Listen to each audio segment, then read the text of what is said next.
10 things that we're doing wrong in our modern day diets. Number one is we're trying to limit our foods to some macronutrients such as protein, carbohydrates, or fats. And this sparks fights on internet, and people love a little drama, don't they? Couple problems with it. The first is most foods are a combination of macronutrients, so it's very difficult to only eat protein or only eat fats or only eat carbohydrates. Even some vegetables, many vegetables in fact, have protein in them. In addition to that, many protein sources have carbohydrates in them. So it's very difficult to eat 100% protein or 100% fat or 100% carbohydrate. Some people promote that you should eat mainly carbohydrates. In fact, their diet consists of 90% carbohydrate. Then you have people that do keto, which the traditional keto type of diet is 70% fat. Then you have the carnivore, where there really is no big debate on ratios, but ultimately you're only eating meat, which has, in theory, protein, but it actually has fat as well. Depending on the source of protein, it may have upwards up to 30% fat. Now, the reason why I say that this is a mistake to try to limit your diet based on the macronutrient is simply because with every type of diet, you're always going to be missing out on something. For example, if you just eat broccoli all day, broccoli's healthy, however, you're going to be missing out on certain micronutrients that you're not getting because you really should have some type of, we call it protein source, like a chicken or a fish or a meat. But if you are only eating meat and not eating any vegetables at all, or any fruits for that matter, then you're probably going to be missing out on some other micronutrients. I'm going to tell you at the end of the video what the major micronutrient is that most people miss, at least in America. But ultimately, that's number one. Number two is overeating at a particular meal. When you eat, you should be eating so that you feel about 70% to 80% full. That's about the right amount. So as you're eating, if you feel like you could eat a bunch more, but you actually are not hungry anymore, it's time to stop. There's some tricks on how to get yourself to do this. Is use a smaller plate.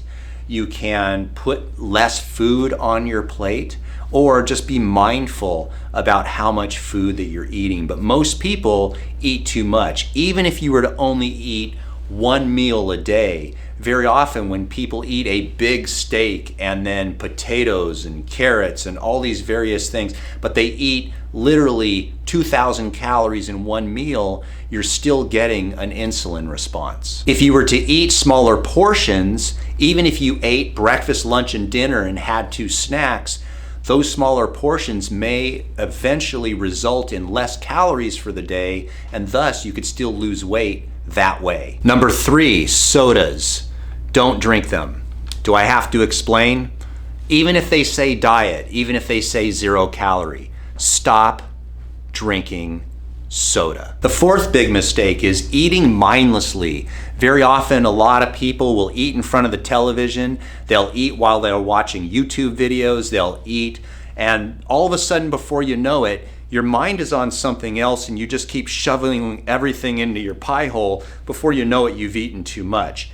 Mindful eating is a wise decision. When you sit down to a meal, sit down at a table, take a couple deep breaths before you eat, be thankful for what you have, because some people aren't so lucky to have food, and eat mindfully. And you'll find that you'll enjoy your food better, you'll enjoy the taste better. In addition to that, you'll probably eat a little bit less. Number 5 is eating alone. This, unfortunately, is not so controllable, because if you don't have anybody to eat with, it becomes troubling. But those people that have no one tend to eat in front of the television. They tend to eat while they're on the phone, and they tend to overeat. So if it's possible, eat with your family at a table, not with your family in front of the TV, or worse, by yourself. Number 6 is eating as a reward. A lot of times people that go on a diet will have what they call a cheat day, or they'll use emotional eating. And a cheat day, calling it a cheat day, I'm going to tell you, is a bad idea, because it kind of gives you the idea that there's something that's right and then this is wrong. If you're going to have a cheat day, stop calling it a cheat day and just call it the day you eat something different.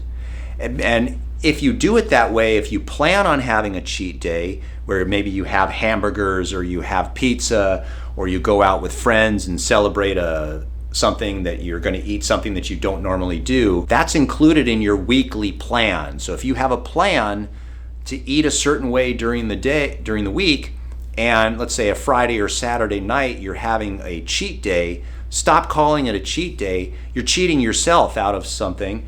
Just enjoy that day as part of your game plan long term to be healthy. Number 7 is eating before bedtime. You've probably heard the phrase never eat after the sun goes down or something of that nature. That holds true 100 years ago and it holds true now.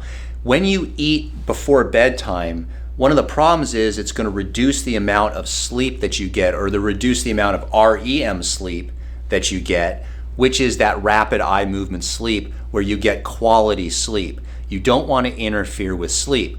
So don't eat before you go to bed, or at least go to bed much later than your last meal. Number 8 is eating stuff that just doesn't taste good. If you're going to go on a diet, you're going to need to like the food. If you go on a carnivore diet, but you've heard it's good, all the influencers say it's good, but you just don't like the taste of steak, how long can you last on this diet? How sustainable is it?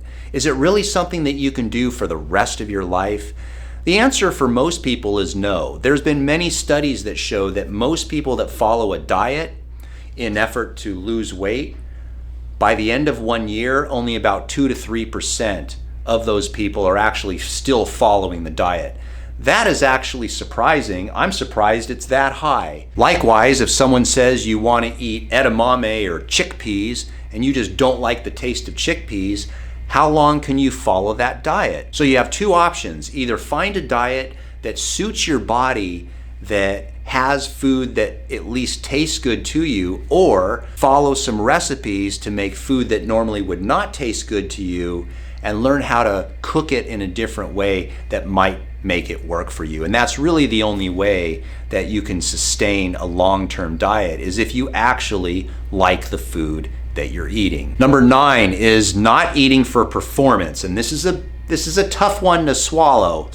Hey, that's funny. Most people eat emotionally. Most people eat mindlessly. Start thinking of yourself as a professional athlete, because we all are professional athletes. We're professional athletes in the game of life. And you want to eat for performance. So what do? If you're an athlete and you're a power lifter, your diet is probably going to be different than if you're a marathon runner. Now I know, because I know what you watch. I know that there are influencers out there that say there's only one diet. It's theirs, of course. It's the human diet. It's the natural diet. That's not true. Think of performance. If you want to perform and you want to do endurance, many people have jumped on the keto bandwagon and tried to be an endurance athlete and yet eat eggs and bacon and avocado and MCT oil. And invariably, it always fails. If you're an endurance athlete, you're going to need carbohydrates. Likewise, if you are a strength training athlete, you might have a greater amount of protein requirements. And one of the easiest ways to get high protein into your body is to do it with meat. That's a different diet. When you look at the Kenyan runners, for example, these Kenyan runners, they're not eating bacon and eggs for breakfast with MCT oil in their coffee. They have a high carbohydrate diet. Because if you know anything about sports and the muscle metabolism requirements, you know that you're going to reduce your speed on a ketogenic diet or carnivore diet. It's almost been proven without a question of a doubt. That doesn't mean the average person should eat that way. If you're just trying to lose weight and win the game of life by not having diabetes and lowering your cholesterol, you should not eat like a Kenyan runner, but you should also not eat like a power lifter. You should eat with the proper amount of macronutrients for your body. The 10th and last thing that we're doing absolutely wrong when it comes to dieting, and I said that on purpose, absolutely wrong, is because we follow people that have abs on social media. If I want to influence someone, all I have to do is just take my shirt off and show my body parts, and you should follow my diet. That's exactly what you shouldn't be doing. You should be following a diet that will keep you healthy, it will keep you happy, and it will keep you living for a long time with a high quality of life. People who have abs simply have abs because they have a low percentage of body fat. Some of that's genetic, some of it can be influenced through diet and exercise, but for the most part, the majority of people, it's a combination of those things. So just blindly finding people that have good-looking bodies, which, by the way, all it takes is low percent body fat, good genetics, good diet, a lot of exercise, and good lighting, and a little airbrushing.